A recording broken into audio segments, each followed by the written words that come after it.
Hi guys, James at Rampant Lion Reviews again for you today with another beer review. For this one, we are going to stick to Sweden and we're going to return to a brewery that's featured on the channel many times before. I've had some really nice beers from these guys over the last couple of years. They are still a relatively new addition to the Swedish beer scene, but they have become very well respected in that short time. I would also say that this brewery is best known for their different kinds of New England hazy, whatever you want to call them, IPAs, but we have had a few other styles from them in recent times too. But the beer we're going to have a look at today is a style I know these guys can do very well. It's one of their latest releases through Systembolaget here in Sweden, and it's also had some very good ratings. So needless to say, I'm very curious to see what this one is going to have in store for us. Hopefully it's another good beer. Hopefully it makes for an interesting review, and as always, I hope that you guys enjoy my take on this one as well. So yeah, for this review then, we are going to head to Örebro once again, out to the west of Stockholm, and we're going to have a look at another beer from the wonderful Apex Brewing Company. So this particular beer is called New Pyramids. It comes in at 8% ABV, and this one is a New England Hazy Imperial Double, whatever you want to call it, IPA. So this beer was released as part of the Lokalt och Småskaligt assortment through Systembolaget here in Sweden for October of 2022, and they did also release a single IPA this month, which you'll see in a few videos time. But yeah, always nice to try the new Apex beers, of course, and hopefully this one lives up to the standards that we know this brewery is capable of. So let's crack on and see what this one has in store for us. So, as always with my reviews then, I'll tell you a little bit about the brewery before we taste the beer. If you want to get straight to the tasting, just fast forward. All the usual links are in the video description below. That's the brewery website, the link to my other reviews that I've done from Apex Brewing in the past, and we will no doubt add more to that list in the near future. But there's all the usual social media down there. If you want to see more reviews, do please consider subscribing to the channel. The support you give is massively appreciated, and you can of course go into the channel homepage and search based on geography. The whole channel has a geography based tagging system. You can also check out the playlist of beers from different countries, and you'll find this one in the Swedish playlist. So yeah, let's crack on and have a wee chat about Apex Brewing Company then. So Apex Brewing Company, as I mentioned to you before, were originally based in Nora to the north of Örebro, but are now based in Örebro itself. The company was founded back in 2017 by Daniel Gatchitz and Niklas Lundgren. Both of these guys are musicians, with Niklas having played in the band 59 Times the Pain, while Daniel played in Voice of a Generation. But Daniel and Niklas are responsible for the brewing operations, but there are a few others involved in the company as well on the kind of business side of things. So this is Leif Carlson, Ola Eriksson and Roger Helm. But they started off with a small 500 litre brew kit with 6 fermentation tanks, and they were just selling their beer in the local area in the early days before they got them into Systembolaget. I think that was in sort of 2017, 2018. That they first got their beers into Systembolaget, and I reviewed the very first one, which was just called Single Hop IPA, if I remember correctly. But over the course of 2018, they brewed 35,000 litres of beer, but they had about 25 different varieties, and all of these were, New England hazy IPAs. I guess these guys were one of the first breweries who kind of specialised solely in the New England IPA style here in Sweden. But they brewed around 120,000 litres the following year in 2019.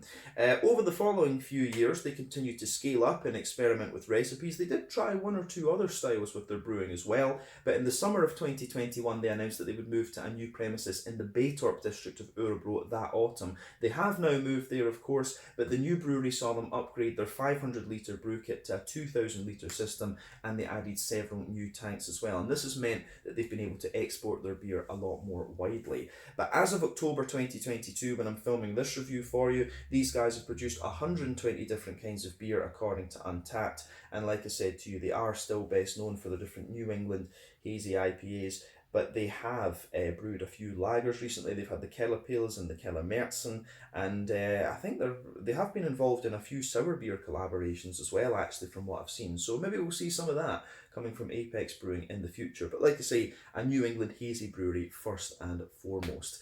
But yeah, that is all I can tell you about Apex Brewing for the moment. If you want to learn more about these guys, you can check out the brewery website. You can follow them on Facebook and Instagram to keep up to date with all the latest goings on, and you can of course check out the Untappd page to learn more about the different beers that they've done, or of course you can check out some of my older reviews. But yeah, let's crack on and have a wee look at this beer itself. So to tell you the exact specifications of this one, as we said earlier, this one is an 8% New England Hazy Imperial Double, whatever you want to call it, IPA. It's hopped with Citra, Simcoe and Cashmere, all of which are American hops. We know these quite well. Citra, 14% alpha acid, big juicy mango notes, but also with a good little bit of a lemon limey character as well. Simcoe, 12% alpha acid, American. It's going to give you a nice kind of soft passion fruity note actually, whereas Cashmere, that's 14% alpha acid and American, but that one can give you a hell of a lot of power behind it. So Cashmere, there is a lot of Cashmere grown in Slovenia here in Europe as well at the Rojnik hop farm in the Savinja Valley. I know that's a very popular hop for them, but yeah, Cashmere gives you this big melony and lemon lime character. It can be very powerful in these New England hazies, but it's got a malt base as well, this beer, of Maris Otter Extra Pale, flaked wheat and chip malt, which is a special type of wheat, and then there is also a WLP 66 London fog yeast used here, which is quite common actually for Apex Brewing. But yeah, that gives you the technical specifications of the beer. I'll just let you have a little look at the artwork in this one. You can see the goat's head and the crow sitting on top of that, which I thought was pretty cool. Or would that be a raven? I don't know. But yeah, you can see plain silver top on the can there. This is a 440ml can incidentally, and I believe this beer cost me 50 Swedish kroner, so that's about €5, £4.50 sterling, and somewhere in the region of yeah, like $5.50, $6 American, something like that. But yeah, I did think that was quite interesting. You can see the artwork on the thing, cut and paste, no extra charge. I thought that was quite cool. But one of the slogans, of course, of Apex Brewing Company is music, people and beer. And yeah, that's that. So I think we can leave it at that for that and actually get the beer out and have a taste. So let's do this. Very curious to see what this is going to have in store for us. This one, the New Pyramids Double IPA. And I'll tell you something, as soon as you open this, you can smell that big lemony limey character from the Cashmere.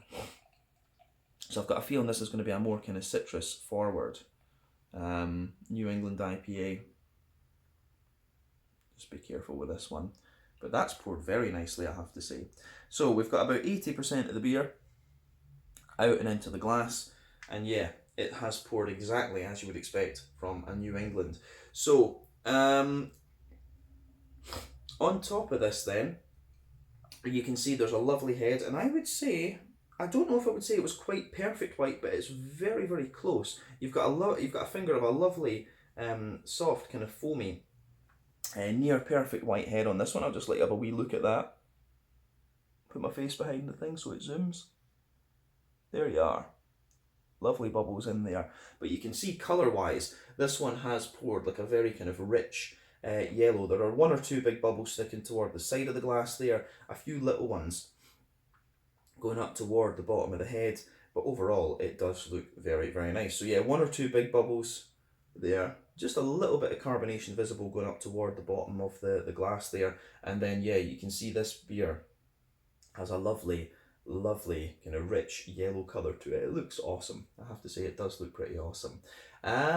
Yeah, aroma wise, well, appearance wise, it does look great. So remember, the colour of these beers depends on 1, the type of malts that you use. This goes a long way to determining your EBC rating. 2, length of your wort boil is also going to play a role, because the longer you boil the wort, the more the sugar caramelizes, thus you get a darker colour of beer. Any barrel aging that you do or any adjuncts that you put into the beer will affect that colour as well. But when it comes to New England hazy IPAs, you don't often have to care about about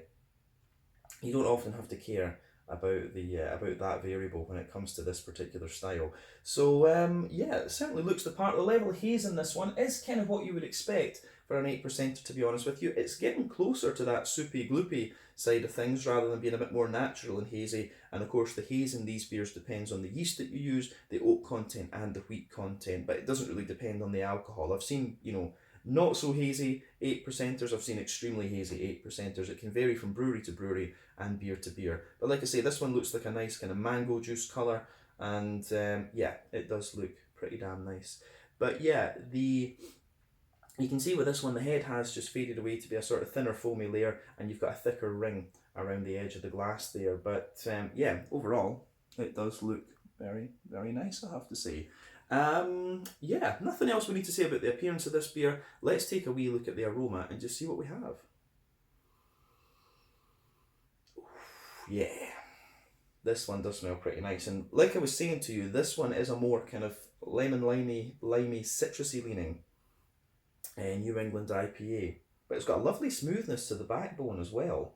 And as I was kind of expecting it would, the Cashmere does dominate this one. Cashmere is a very dominant hop, and with certain yeasts it can do some interesting things. So we need to see what it does with the ones in here, because I found that, yeah, the Cashmere was quite popular a few years ago, and whenever there was beers that had Cashmere in them, it always used to have this really interesting bready note to it. But yeah, aroma wise, this one is pretty damn nice, I have to say. So yeah, as I've always said, for me there are 6 different ways a New England IPA can lean. They can be more farmhousey and yeasty. They can be a little bit rye-leaning and grainy. They can also be wheaty and bitey, oaty and creamy, or you know, a little bit barley malt bready, or even a little bit sweeter. So yeah, this, and often they will show you a number of these characteristics. This one for me is actually it's kind of wheaty leaning at the same time, which suits the more citrusy nature of the hops, but it's also quite barley malt bready, and you do get a bit of oats in there. This one's actually got quite a bit of balance in its malt base, but it's quite soft, and as I say, quite citrusy leaning. The green component's a bit more kind of pungent in this one too. But yeah, let's try and break that down and describe it for you a wee bit more. So yeah, aroma wise, the kind of middle of your nose with this beer, you can smell there's a little bit of that typical sort of fresh white bready bread crust. You know, it's got a little bit of flour on it almost. You get a bit of that thicker, you get a bit of that soft fluffy white bread in there, which I think is great. So yeah, it's soft fluffy white bread in this one. On top of that, you have you know, you've got a little bit of that. You can smell a bit more of the dense wheat, like in the back of the nose. You do get a little bit of almost wheaty bitiness out of this one, but because it's chip malt actually does smell a little bit more kind of brown bready in a sense. I've always found that chip malt just gives you that little bit more dryness to the wheat. So you do get a little bit of the wheaty bitiness, but you also get a little bit of dryness on the wheat too. But soft fluffy white bread crust, the thicker kind of wheaty layer. You can also smell a little bit of the oaty creaminess in this beer too. So yeah, I think this goes together quite nicely in its malt base. It's quite a straight shooting malt base in a lot of ways. There's a tiny little bit of a sweet component in there, you know, a little bit of a kind of Werther's Original butter candy, butterscotchy sort of thing.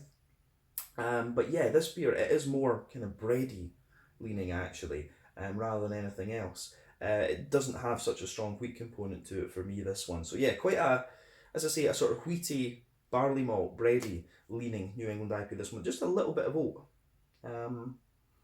So yeah, aroma wise it is quite nice though. As I say, it's certainly not the sweetest of New England doubles we've come across, but yeah, there are little elements of a kind of crackery note to this one, and the more that you smell of it too, you start to get a kind of little touch of that farmhousey bready yeast, which I do quite enjoy. Yeah, I don't think there's anything else we really need to say about the malty side of this beer, to be honest. I think we've kind of covered it. In terms of the green component then, now this beer does have a very bright green component. I would say that that's most likely down to the presence of Cashmere. As I say, Cashmere is quite a powerful hop. In terms of the, as I say, in terms of the green component with this beer, you do get a little tiny bit of earthiness in there.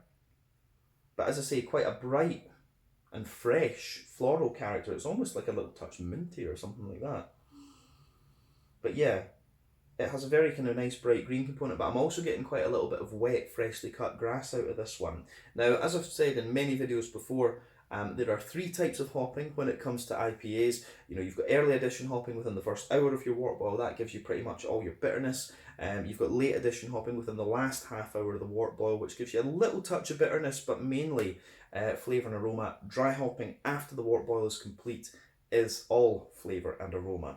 The thing with the New England IPAs is they tend to rely on the latter two, late addition and dry hopping, which means their green components tend to be a bit more bright. West Coast IPAs use all three, so they tend to have quite a deep and dank character because of that early addition hopping that they use. So this one, as I say, has a very bright and kind of floral leaning.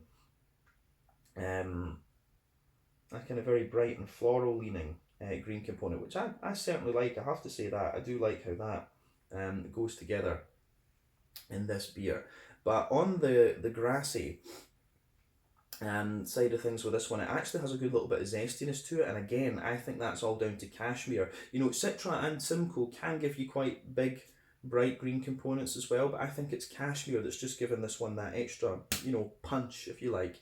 So yeah, it's interesting. For me, quite bright and floral, but at the same time it's got a good little bit of wet grassiness to it. So on the fruity side of things then, let's have a little look at this.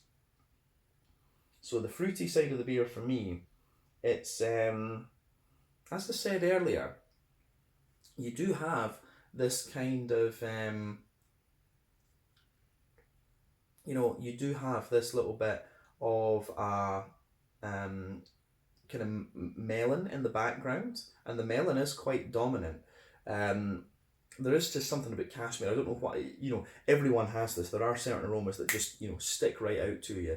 But yeah, with this beer, absolutely, you get a bit of the stronger, you get a little touch of the stronger passion fruit, which will be the Citra, but then you get the softer one from the Simcoe as well. But yeah, for me, a lot of melon in this beer, and you do have a big, kind of quite strong, you do have quite a strong limey component to this one as well. And a little bit of lemon right at the front of those. So there's a bit of lemon limey strength in the front of the nose, but you also have, as I say, a strong melony presence. But I think, in fairness, the more that I smell of the beer, the mango and the passion fruit from the more tropical hops actually pushes its way out a little bit more. So yeah, aroma-wise, the fruits are actually quite balanced, but yeah, cashmere is one of these hops that it really does have a punch to it, and when you first smell that, it can be pretty powerful. So yeah, as I always say, take a wee bit of time to enjoy the aroma of the beer before you get stuck in, especially with cashmere. If you're not familiar with cashmere, it's a pretty damn potent hop, I would have to say. I can't remember if we've had cashmere in a beer from Apex before. We've reviewed about 20 Apex beers at this point in time, I would say. It's difficult to keep track.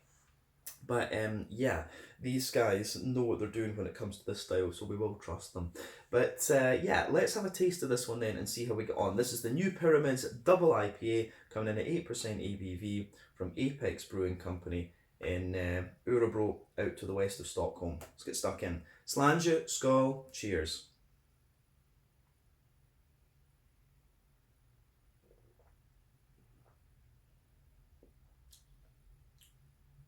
Oh yeah, that is very, very nice. Really interesting how this one goes together. It feels quite different from the other Apex ones that I've had. It's actually, in some ways, it's like I was expecting in the aroma. It actually has a good little bit of zip and thickness in the malt base, you know, from the wheat. I think that's pretty good. But the green component and the kind of fruity side of this beer are what I would have expected.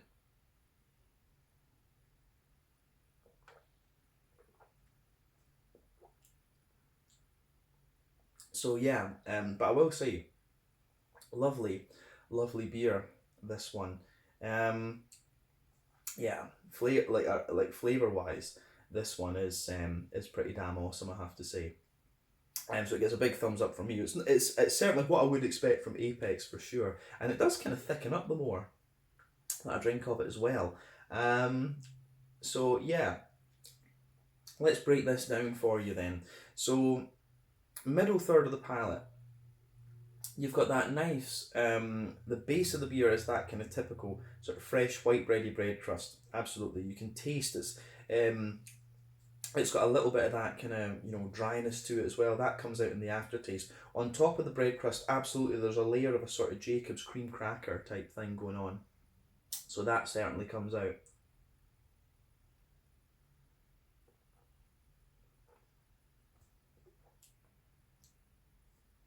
So, fresh bread crust, Jacob's cream cracker, and then on top of that, you've got all the bready notes coming out of the beer. So for me, yeah, it's actually, the white bread in this is actually really quite dense, and it's a bit difficult to tell where the kind of wheaty layer and the flavour comes off as well. So, and it's almost like it's like a really wet white bread layer that sits on top of the cracker for me, and I think that's the chip malt. I remember chip malt giving you this kind of slightly wet bready flavour, but was also kind of sweet at the same time. So you've got the cracker, the kind of wet, sort of stodgy white bread in there, and then yeah, above that, in fairness, you get the wheat, but the wheat has a wee bit of a kind of zippy character to it, which I think is pretty awesome.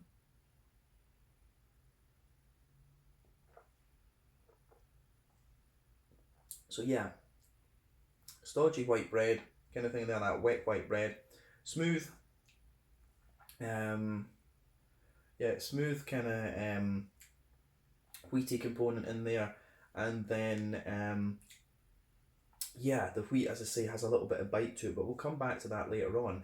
On top of the wheaty layer, you get the oats in this beer. Now, as I've always said to you, oats are usually an indicator in New England IPAs of how old the beer is. The drier the oats are, the older the beer is, essentially. The more kind of wet and creamy they are, the younger it is. This beer, I think, and this is one of the problems with Systembolaget, this beer, I think, was released maybe about 6 weeks ago, maybe a little bit longer, by Apex Brewing. It was kind of mid, that I first saw this one maybe mid-September or something like this. The problem is with Systembolaget, you've got New England IPAs that will sit there for 6 weeks instead of going straight out to the shelves, and that's because the process of actually adding a new product into the range in Systembolaget is not quick enough.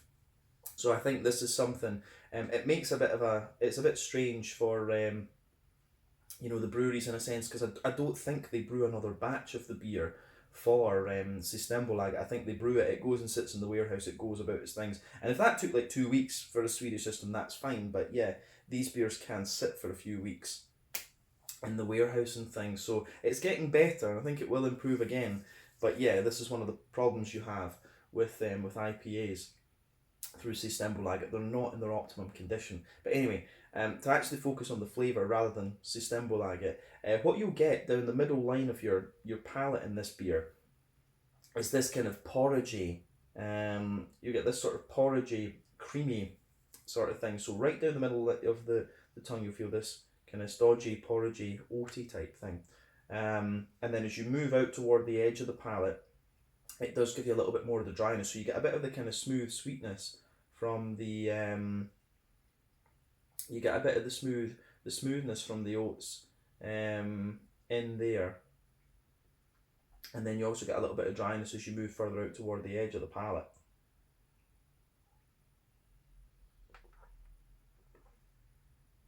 So yeah, as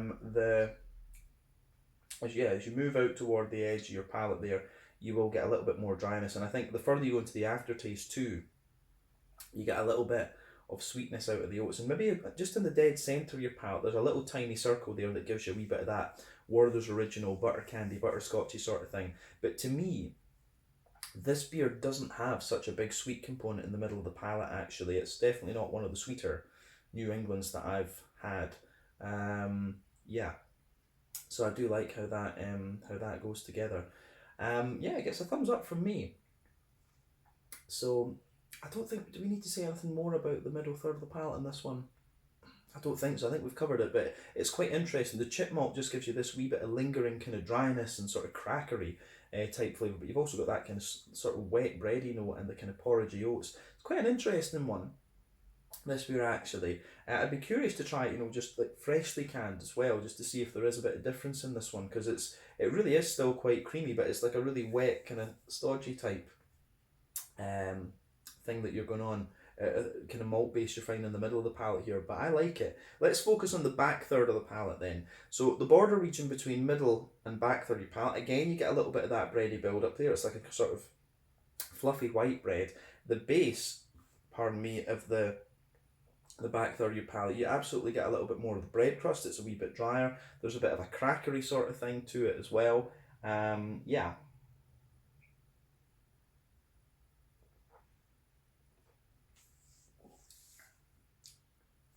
And yeah, the crackeriness has a little bit of a drier character to it. So on top of that, you have you've got a bit of white bread. Again, and the white bread, it's interesting. It does have a wee bit of dryness to it, but it's a lot less dense in the back third of the palate than it is in that middle third of your palate. It's a lot more airy and kind of fluffy in a way, but then on top of that, you've got a more bitey, wheaty character, which I really quite enjoy as well. So you get a bit more bitiness and wheaty character in that back third of the palate. Then above all of that, you do have a nice wee bit of yeastiness in there.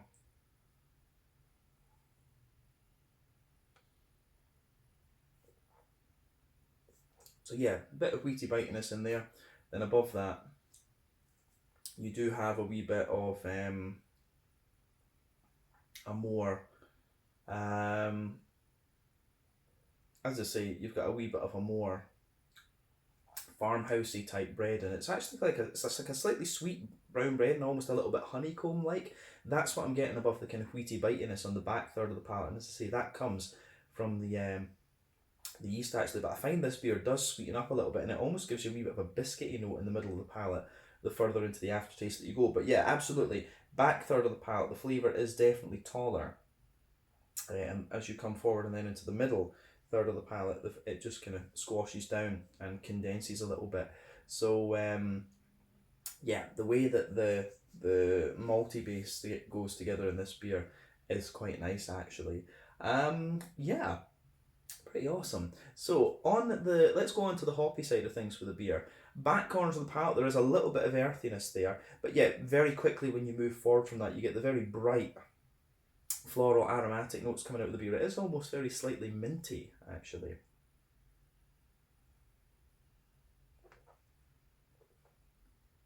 So yeah, it's got a lovely sort of minty character to it. Nice big sort of floral notes in there, as we say. Then round the front curve of the palate, a little bit lighter and more grassy, and there is a degree of zestiness to this one as well. I really like how this beer goes together that way. So yeah, a little bit of oily, grassy zestiness there, and a big floral aromatic sort of thing too.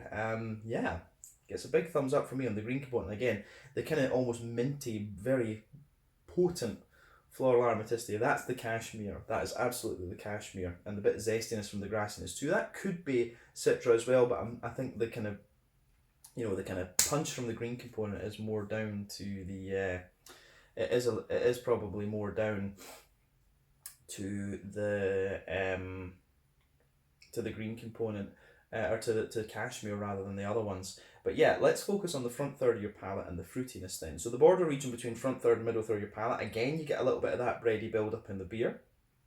Smooth white bread. And then the base of well, maybe more of an airy white bread, but the base of that front third of your palate is definitely smoother and a bit kind of creamier and things. So I like how that goes together. Let's focus on the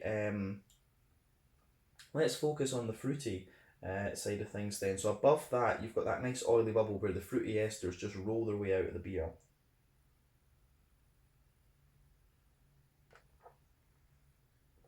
So at the back of that, toward the back of that front third of your palate, you do get little elements there. There's a bit of that pungent, there's a little touch of grapefruit, which will be the citra. You get, as you move further forward, there's a little bit of a more passion fruit, and a wee bit of a mango.